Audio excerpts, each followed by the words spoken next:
Marzo de 2004 era una fecha decisiva para la administración Bush. Se cumplía un año de la invasión de Irak y casi 3 de la guerra en Afganistán, siendo el rechazo a las mismas más amplio que nunca por parte de la opinión pública internacional. Las pruebas que vinculaban a Saddam Hussein con Al-Qaeda se desvanecían. Las acusaciones de que Saddam estaba construyendo armas de destrucción masiva se convertían en infundadas, y la cifra de soldados abatidos por la resistencia iraquí y afgana crecía de forma vertiginosa. Por otra parte, las elecciones presidenciales se acercaban y la popularidad de Bush había caído por los suelos. Exactamente, se encontraba 10 puntos por debajo de su rival, el demócrata John Kerry. Si los republicanos querían revalidar su mandato en la Casa Blanca y continuar con el macabro negocio de la guerra en Irak y Afganistán, iniciada por ellos mismos a partir del 11 de septiembre de 2001, necesitaban un golpe de efecto que movilizara nuevamente a la opinión pública norteamericana en pro de su guerra mundial contra el terrorismo, pues el 11S quedaba ya muy lejos. Ese golpe de efecto serían los atentados del 11 de marzo de 2004 en Madrid, donde morirían 192 personas y más de 2.000 resultarían heridas de gravedad. Exactamente 911 días después de los atentados de Nueva York y Washington. 911, una cifra en la que al separar el 9 del 11 obtenemos la fecha en inglés de dichos atentados. ¿Casualidad? ¿O algún tipo de clave secreta militar? A las pocas horas del atentado, Bush diría: los asesinatos de Madrid nos recuerdan que el mundo civilizado está en guerra. Nunca antes un suceso allende los mares había tenido tanta repercusión en los medios de comunicación estadounidenses. George Bush se colocaba 7 puntos por delante de Kerry. Por otro lado, el 1 de marzo de 2004, y solo un día después de la visita del secretario general de la OTAN al Estado español, esta organización publicó una nota de prensa en la que anunciaba que iba a realizar su ejercicio anual de gestión de crisis CMX del 4 al 10 de marzo de 2004 en diversas capitales de los Estados miembros. Una de ellas sería Madrid.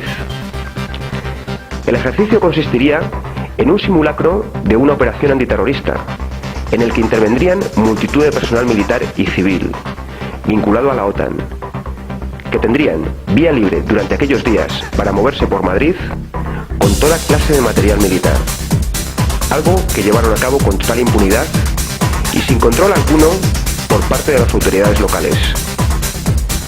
Al día siguiente de que la OTAN diera por finalizado su ejercicio antiterrorista, sucedía la tragedia.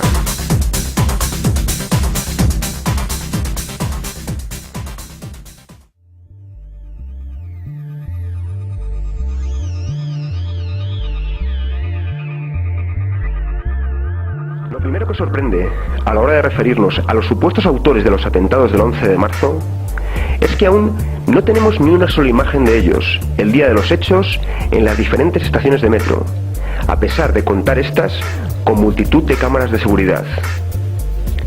Sorprendente fue también que todos los imputados en el juicio por los atentados no solo negaran su participación en los hechos, sino que los condenaran rotundamente.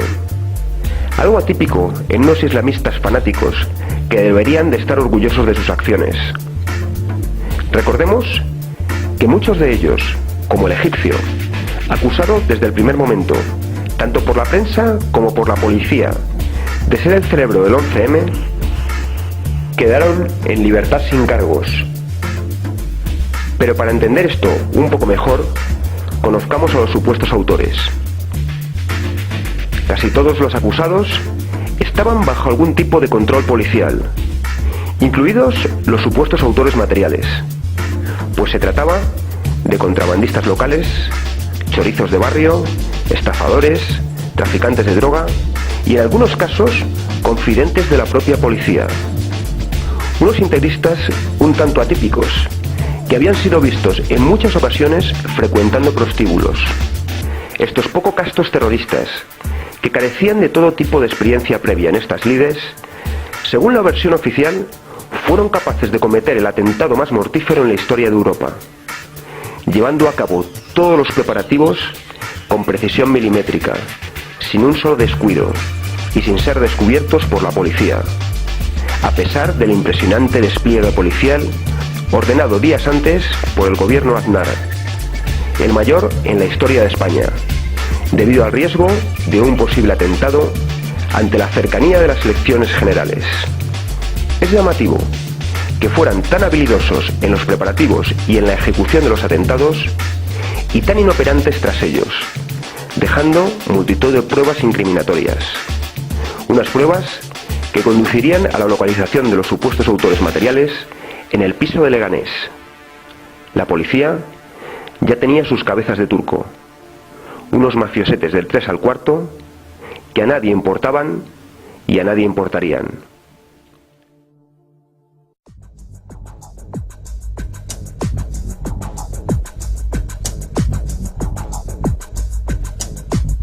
Lo sucedido en el piso de Leganés es uno de los puntos más oscuros de este caso. Un piso que tras la explosión nos mostraría unas paredes blancas sin rastro de sangre. ¿Murieron en el piso de Leganés los supuestos autores materiales? ¿Estaban ya muertos antes de las explosiones? Es más, ¿había alguien en aquel piso? Hasta la fecha, no se ha mostrado a la opinión pública ni una sola prueba que demuestre que los terroristas murieron como consecuencia de la explosión. Con la desaparición de estos, desaparecía la posibilidad de que pudieran defenderse de los cargos que se les imputaban. Algo muy similar le sucedió a Harry Lee Oswald, el asesino oficial de Kennedy, quien murió cuando se dirigía a prestar declaración ante el juez a manos de un pistolero a sueldo de la CIA. Según la versión oficial, los terroristas se inmolaron una vez el piso había sido desalojado y al sentirse acorralados por los geos. Una versión que nos despierta múltiples interrogantes. ¿Por qué unos terroristas que no habían optado por el suicidio en los atentados del 11M, algo que hubiera dotado de mayor precisión a los mismos, deciden inmolarse ahora? ¿Por qué esperan a que el piso sea completamente desalojado, pudiendo haber causado otra masacre de haberse suicidado un poco antes? Más, teniendo en cuenta que el edificio no empezó a desalojarse hasta 5 horas después de la llegada de los primeros efectivos policiales.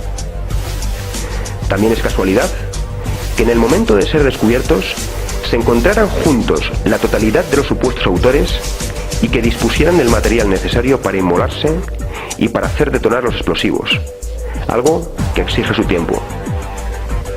Por otro lado, según el testimonio de expertos en explosivos, tanto las explosiones de los trenes como las de Leganés se asemejan más a las de los explosivos de tipo militar que a la goma 2 u otros de los que habló la prensa y la policía, pues la explosión provocó humo, pero no fuego, es decir, lo mismo que provoca un explosivo militar como el C3. Rocambolesca es también la historia del geo que muere en esta intervención, del cual nunca se nos mostró ni una sola imagen, y que supondría la primera muerte en acto de servicio de un miembro de este cuerpo en toda su historia. Según la versión oficial, moriría como consecuencia de la explosión. Sería enterrado a toda prisa y su cuerpo profanado a los pocos días por supuestos familiares de los islamistas muertos. Un hecho que, de haber sido investigado, jamás se ha hecho pública la autoría del mismo. Finalmente, el cuerpo del geo, con la excusa de evitar que volviera a ser profanado, se incinera. De esta forma, desaparecía la posibilidad de realizarle una nueva autopsia en un futuro. En muchas ocasiones, a quienes denunciamos estos hechos como conspiraciones del poder para mantener su hegemonía, se nos exige pruebas. ¿Pero qué pruebas podemos aportar si se nos niega el acceso a ellas o simplemente son destruidas? Un ejemplo de esto último lo constituye la destrucción a los pocos días de los vagones de metro.